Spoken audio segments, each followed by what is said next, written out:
ନାଇଁ ଘଟଣାଟା ଯାହା ହେଲା ପ୍ରକୃତରେ ଦୋଷୀ ହଁ ଦଣ୍ଡ ପାଇବ। ତେଣୁ ମୁଁ ତ ଯାହା କହିଥିଲି ଯଦି ଦୋଷାରୋପ ହିସାବରେ କହିନଥିଲି କୋଉ କଥା ନ ଆସିଲେ ମୁଁ ନରି ପଣ୍ଡାକୁ ଗାଳି ଗୁଲଜ କରିଥିଲି।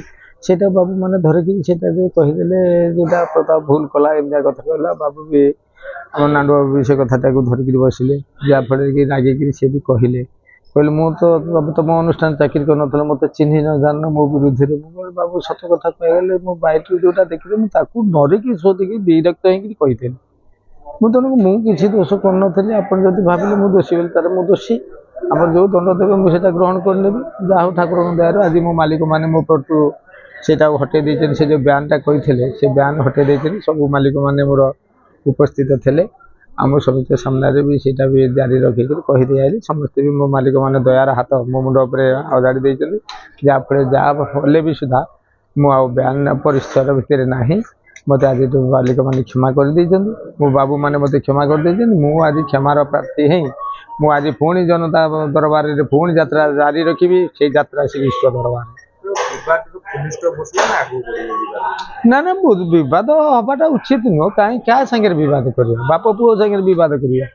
ସେ ତ ଆମର ବାପ, ସେ ତ ଅନ୍ନଦାତା, ସେମାନେ ତ ଅନ୍ନ ଦେଉଛନ୍ତି। ଆମେ ନେଇ ପରିବାର ପ୍ରତିପୋଷଣ କରୁଛେ, ଗାଡ଼ି ଚଢ଼ୁଛେ, ଘୋଡ଼ା କରୁଛେ, ସବୁ କରୁଛେ। ତେଣୁକରି ତାଙ୍କ ଉପରେ ବାଦ ପ୍ରତିବାଦ କରିବାଟା ଠିକ୍ ନୁହଁ।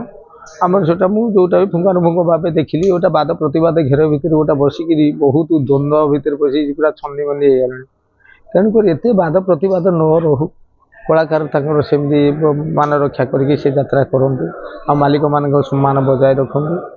ଆଉ ସମସ୍ତେ ମାଲିକମାନଙ୍କୁ ଆଡ଼ୁ ସାଡ଼ୁ କହିବା ଯେଉଁ ଇଏ କରିକିରି ଗାଳି ଗୁଲଜ ଯେମିତି ବିଭିନ୍ନ ଭେରାଇଟିର ସମସ୍ତେ କହିଦେଉଛନ୍ତି ସେଇଟା କହିବାଟା ଉଚିତ ନୁହଁ।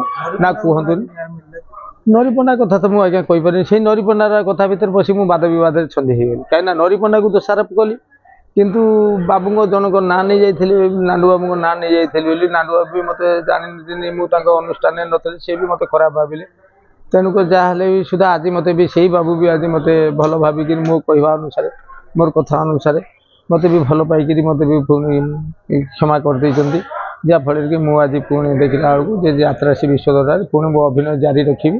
ଏଇଟା ମୋର ରହିଲା 2026। ନା ନା ସେମିତି ହବନି। ସବୁ ବାବୁମାନଙ୍କର ବି ବାବୁମାନଙ୍କର ସବୁ ଠିକ୍ ଅଛି। ବାବୁମାନେ ତାଙ୍କର ବାବୁମାନେ ଯେତିକି ତାଙ୍କ ସଂଘର୍ଷ ଜାରି ରଖିଛନ୍ତି ସଂସ୍ଥା ଠିକ୍ ପହଞ୍ଚି ରହିବ। ଓଡ଼ିଆ ଫିଲ୍ମ ଭଳି ହେବନି କିନ୍ତୁ କଳାକାରମାନଙ୍କର ସେଇଟା ଗୋଟେ ରହିବା ଦରକାର। ଯାହାଫଳରେ କି ସେ ଆମର ଅନ୍ନଦାତା, ଆମେ ତାଙ୍କର ପୁଅ। ଆମକୁ ସେମାନେ ବହୁତ ସ୍ନେହ ଶ୍ରଦ୍ଧା ଭିତରେ ରଖିଛନ୍ତି। ଯେଉଁଠିକି 5 ଟଙ୍କା ପାଇବା କଥା ନୁହେଁ ସେଠି 50 ଟଙ୍କା ସେମାନେ ଆଗତୁରିଆ ବି ଦେଇଛନ୍ତି। ଆମ ପରିବାର ପ୍ରତିପୋଷଣ କରୁଛୁ। ସେଇଟା ଗୋଟେ ମାଲିକ କଳାକାର ଭିତରେ ସମନ୍ୱୟ ରହିବା ଦରକାର। ସେଇଟା ରହିଲେ ଆମର ଯାତ୍ରା ସଂସ୍ଥା ଠିକ୍ ଚାଲିବ। ଓଡ଼ିଆ ଫିଲ୍ମ ସଂସ୍ଥା ଭଳିଆ ବୁଡ଼ିଯିବନି।